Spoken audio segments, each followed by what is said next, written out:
ஆச்சி பாதாம் ட்ரிங்க். ஆச்சி பாதாம் ட்ரிங்க் ஒன்னு வாங்கினா ஒன்னு ஃப்ரீ. தமிழ்நாட்டில் இருக்கிற கட்சிகளுக்கு இந்த அப்பா மகன் உறவு சம்பந்தப்பட்ட ஒரு விஷயமா நான் பாக்குறேன்.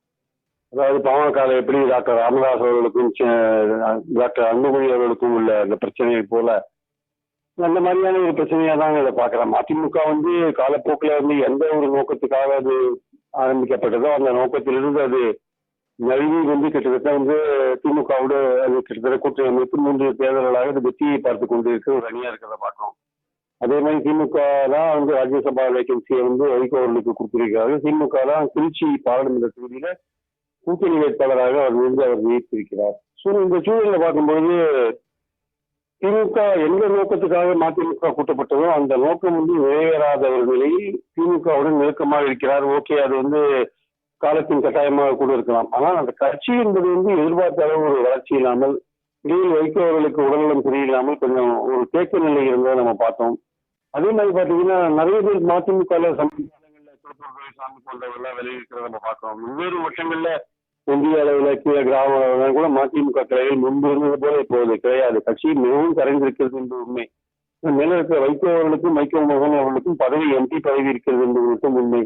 இந்த சூழலில் அவங்க கட்சியில் சிந்திக்கும் போது நிர்வாகிகள் போடுவது போன்ற விஷயங்கள் அல்லது முதன்மை செயலராக இருக்கும்போது அவருடைய ஆணைப்படி நடக்காமல் வெவ்வேறு விதமாக நிர்வாகிகள் செயல்படுவது போன்ற பல விஷயங்கள் காரணமாக அவருக்கு ஒரு வருத்தம் ஏற்பட்டிருக்கலாம். அதனால வெளியிருக்கலாம். இதெல்லாம் நம்ம ரொம்ப சீரியஸா எடுத்துக்க வேண்டிய அவசியம் இல்லை. ஏன்னா இது அவர்கள் அப்பா மகன் சம்பந்தப்பட்ட ஒரு விஷயமா இருக்கலாம். பாமக எப்படி அந்த நிலைமை சரியாகும் என்று நான் சொல்கிறேனோ அதே போல மதிமுகவிலும் இந்த நிலைமை இன்னும் சிறிது நாளில் தெரியாது. இது ஒரு பெரிய ஒரு அரசியல் ரீதியான ஒரு விஷயமா நாம் எடுத்துக்கொள்ள வேண்டிய அவசியம் இல்லை.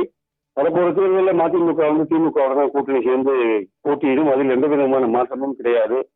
அதனால இந்த தகராறு அல்லது இந்த பிரச்சனை என்பது அவர்கள் குடும்பத்துக்குள்ள இருக்கிற ஒரு பிரச்சனையா கூட நான் பார்க்கிறேன். சார் பிரியன் சார், மல்லை சத்யாவுக்கும் துரை வைகோ அவர்களுக்கும் இடையிலான மோதல் போக்கு கூட அவர் இந்த பதவியிலிருந்து விலக காரணமாக இருக்கலாமா? மதுரையை சேர்ந்த நிர்வாகிகள் கூட மல்லை சத்யாவுக்கு எதிராக தீர்மானங்கள் கூட நிறைவேற்றியிருந்தார்கள். அது கூட இதற்கு ஒரு முக்கிய காரணமாக இருக்கலாம் எடுத்துக்கொள்ளலாமா? மல்லை சத்யா இந்த கட்சியில ரொம்ப நாளா இருக்காரு. துணை பொதுச் செயலாளராக இருக்காரு. அவருடைய பங்களிப்பு நிச்சயமாக யாரும் மறுதளிக்க முடியாது.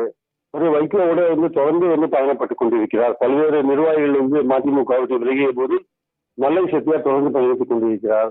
துரை வைகோ ஒரு பொதுச் செயலாளர் வைகோ அவர்களின் மகனாக இருப்பார். கட்சியில் நுழைந்தார். அதற்கு முன்பாகவே மல்லை சத்யா அங்கிருக்கிறார். துரை வைகோ ஒரு முதன்மை செயலாளர் பொறுப்பெடுத்துக் கொண்டு அவர் சீனியராக இருக்கிற நிர்வாகிகளை அவர் தன்னுடைய செயல்பாடுகளின் மூலம் கொஞ்சம் ஆத்திரப்பட வைத்தார், கோவப்பட வைத்தார் என்றால் நிச்சயமாக அது பிரச்சனை வரதான் செய்யும்.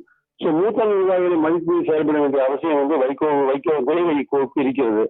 துரை வைகோ எனக்கு இது செய்யாத ஞாபகம் இருக்குமே, ஆனால் அவருக்கு அரசியல் வருவதற்கு எனக்கு இஷ்டமே இல்லை என்று எனக்கு கொடுக்க முதல் பேட்டியில் அவர் சொல்லியிருக்கிறார். கிட்டத்தட்ட 2007-08 எனக்கு அரசியல் வருவதற்கு ஆர்வமே கிடையாது என்று சொல்லியிருக்கிறார். அது மாதிரி சொன்னவர்கள் எல்லாம் இப்போ அரசியலில் வந்து கொண்டிருக்கிறார்கள். ஆனால் வந்தவர்கள் சீனியராக இருக்கிற நிர்வாகிகளை மதிக்க வேண்டும். மல்லை சத்யா போன்றவர்கள் தொடர்ந்து இந்த வைகோவுக்கு துணையாக இருக்கிறார்கள். கட்சி இப்போ வளரக்கூடிய சூழல்ல இல்லை. இந்த இடத்துல ஒரு தேநீர் கோப்பையில் ஒரு புயல் போன்று இந்த சின்ன கட்சியில் இந்த மாதிரி பிரச்சனைகள் இருப்பது கட்சியின் எதிர்காலத்துக்கு நல்லதல்ல. வைகோ அவர்கள் இந்த விஷயத்தை உணர்ந்து கொண்டு நடக்க வேண்டும் என்பது என் கருத்து. துறை வைகோ அவர்கள்